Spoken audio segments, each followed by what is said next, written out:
The Premier of Queensland is upon us. Wonderful. Welcome to the program, Annastacia.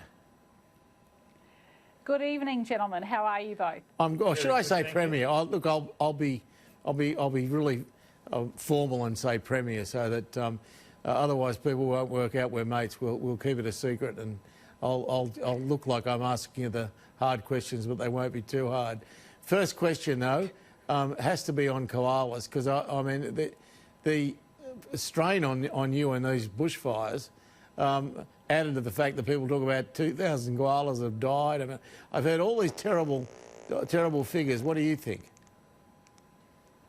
Yeah, no, they have. And I was down at the Currumbin Wildlife Sanctuary Hospital the other day, and I actually saw them actually trying to save young Maddie. And the good news is Maddie has been saved, but heaps of koalas, heaps of wildlife have been wiped out also as a result of the bushfires. As we know, the bushfires are having a huge impact in New South Wales and, of course, in Queensland.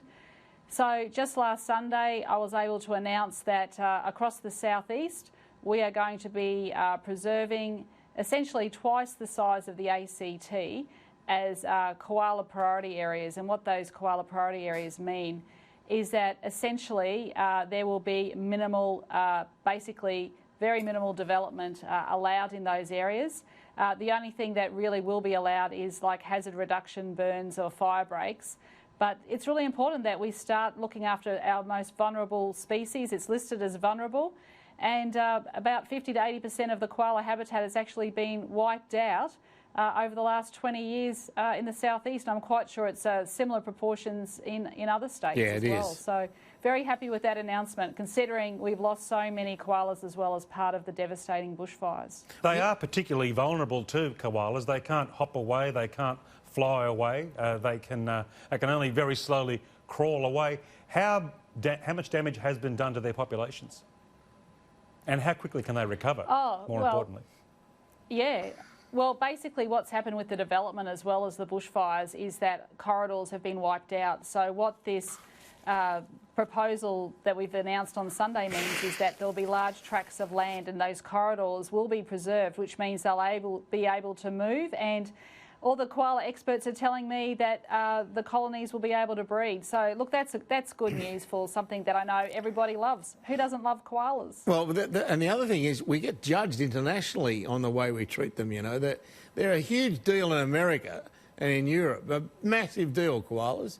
I mean, I think we take them for granted here, but over there they just go wild over them. So I'm glad you're doing something. But this bushfire, what do you do about that? I mean, it just seems to me that there's nothing that can be done much other than doing some more backburning. There's a lot of green opposition to backburning. How do you overcome that? Well, in Queensland, we actually did, especially in our national parks, we did over 1 million hectares of hazard reduction burns. So basically, we were told by the Bureau 6 to 9 months out that we were expecting a very hot season, unusually hot and dry, and a lot of work was done in preparation. So we were making sure that we had services on the ground, we replaced equipment, we put in new equipment, we made sure our people were trained, we increased the rural fire service, we had everyone ready on standby, ready to go. In fact, it came a bit too early for Queensland's liking. Look, you know, Victoria, the southern states are probably used to bushfires, but the scale of which we've seen in New South Wales and Queensland is phenomenal. Never before in Queensland last year we hit catastrophic for the first time. We had to evacuate Gracemere, but we've seen huge damage across communities. And I know that Sydney's been experiencing bad weather in terms of the bushfires and what that does for people's health. But we had that in Queensland a few months ago as well. So it's a big impact. I think we need more national coordination. That's step number one. Step number two, of course, is we need increased firefighting capability. I've written to the Prime Minister about additional planes. I know that was raised at a national meeting. And I wrote to the Prime Minister back in, I think it was September, October, saying that we needed to do more with drought and have it on the COAG agenda. And of course, COAG was cancelled in December, and hopefully we'll have one early next year where we really need to discuss these issues, because if we can work collaboratively together, we can make sure that we are doing more pre-planning and more coordination. But I'm very comfortable in Queensland with the amount of pre-planning we have done. But at the end of the day, I've met people who've lost their homes and have had to flee from their homes.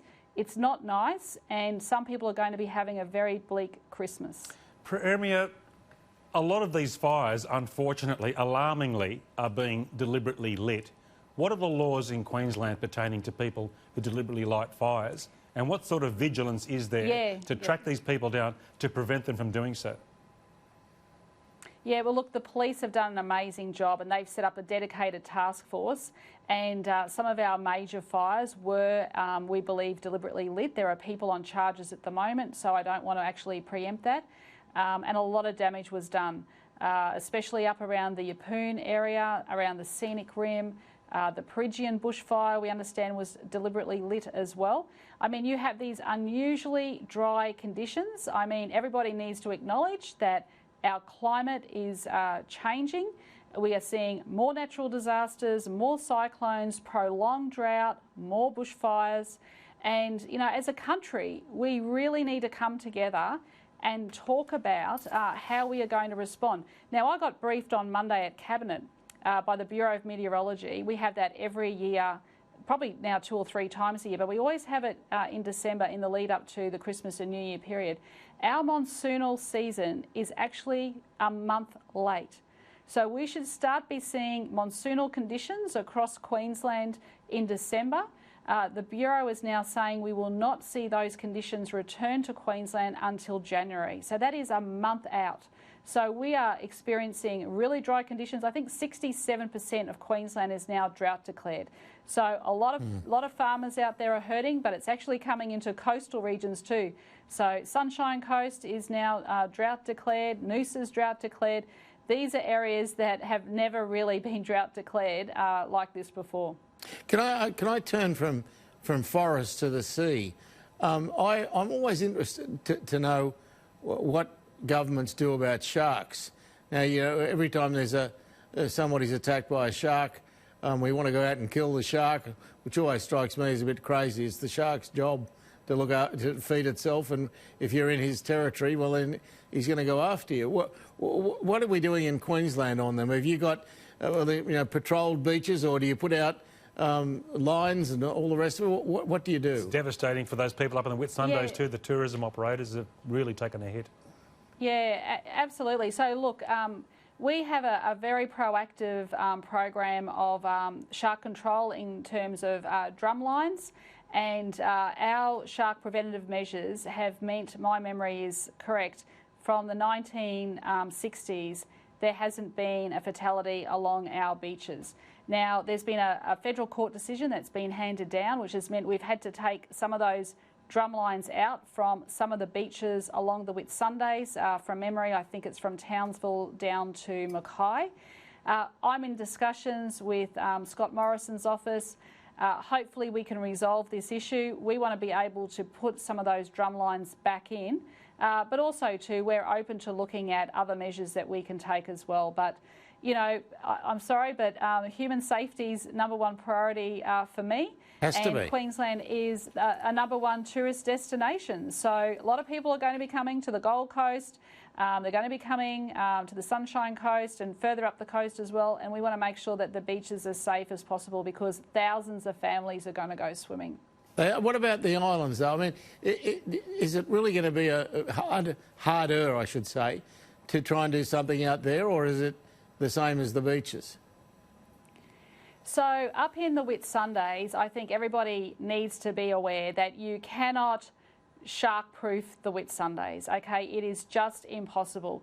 But we are asking tourists to listen to, if they're going out on a boat or a charter, to really listen to the information that's being provided. So they say, as a normal course, you know, don't be swimming before the sun rises, and don't swim after dusk. I mean, these are stock standard common sense issues for people, but also you know, we had put in place that no one should be swimming in Sid Harbour.